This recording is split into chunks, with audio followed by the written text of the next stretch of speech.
السلام علیکم دوستو۔ کیریبین سی میں ایک ملک پایا جاتا ہے جس کا نام ہے جمیکا۔ جمیکا نے حال ہی میں فلسطین کو ایک آزاد ملک کے طور پر تسلیم کر لیا ہے، اور کچھ یورپین یونین کی ممبر کنٹریز ہیں جو فلسطین کو آزاد ملک کے طور پر تسلیم کرنے کے لیے تیار ہیں۔ لیکن کیا اسے فلسطین کی جیت کے طور پر دیکھا جا سکتا ہے؟ تو چلیے آج کی اس ویڈیو میں اسی پر ذرا گفتگو کر لیتے ہیں۔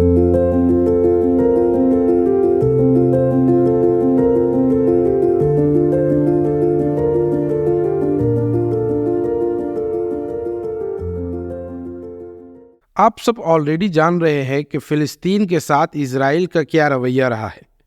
فلسطین کی زمین پر قبضہ کرنا، عام لوگوں کی ہتیا کرنا، وہاں کے لوگوں کے لیے کھانے پینے کی جو چیزیں جا رہی ہیں اس پر پابندیاں لگا دینا، یہ اسرائیل کا عام رویہ ہے۔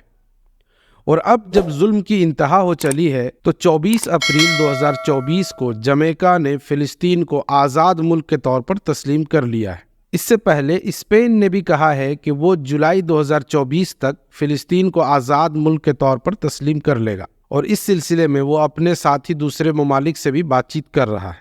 اور اسی لیے یہ بہت خاص ہو جاتا ہے کہ اسپین اپنے ساتھ دوسرے ممالک کو بھی انکریج کر رہا ہے کہ وہ فلسطین کے اسٹیٹ ہوڈ کو ریکگنائز کرے۔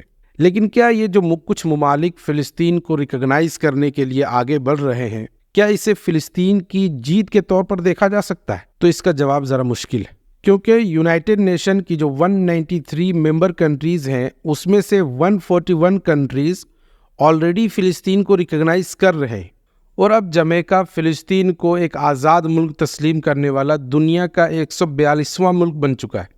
لیکن پھر سوال پیدا ہوتا ہے کہ جب دنیا کے 142 ملک فلسطین کو ریکگنائز کر رہے ہیں تو پھر حماس یہ کیوں کہتا ہے کہ we are fighting for our land? وہ اس لیے کہ فلسطین میں دو بڑی سیاسی پارٹیاں پائی جاتی ہیں، ایک ہے حماس اور دوسرا ہے فتح، اور ان دونوں میں بڑا میجر فرق ہے۔ جیسے حماس اسلامک آئیڈیالوجی پہ کام کرتا ہے اور فتح سیکولر آئیڈیالوجی پہ بیسڈ ہے، اور ان دونوں میں سب سے بڑا فرق یہ ہے کہ فتح اسرائیل کو تسلیم کرتے ہوئے 1967 کے بارڈر کے حساب سے فلسطین کو تسلیم کرتا ہے، جبکہ حماس فلسطین کو 1967 کے بارڈر کے حساب سے تسلیم کرتا ہے، لیکن حماس اسرائیل کو بالکل تسلیم نہیں کرتا، یہاں تک کہ حماس اسرائیل کی جگہ پر اسلامی ملک بنانا چاہتا ہے۔ اور یہی وجہ ہے کہ حماس نہ جنگ بندی کر رہا ہے اور نہ اسرائیل کے سامنے ہتھیار ڈال رہا ہے۔ آپ کو کیا لگتا ہے، یہ کچھ ممالک جو فلسطین کے اسٹیٹ ہوڈ کو ریکگنائز کرنے کے لیے آگے آئے ہیں، کیا اسے فلسطین کی جیت سمجھی جا سکتی ہے؟ کامنٹ کر کے ضرور بتائیے گا۔ بہت بہت شکریہ۔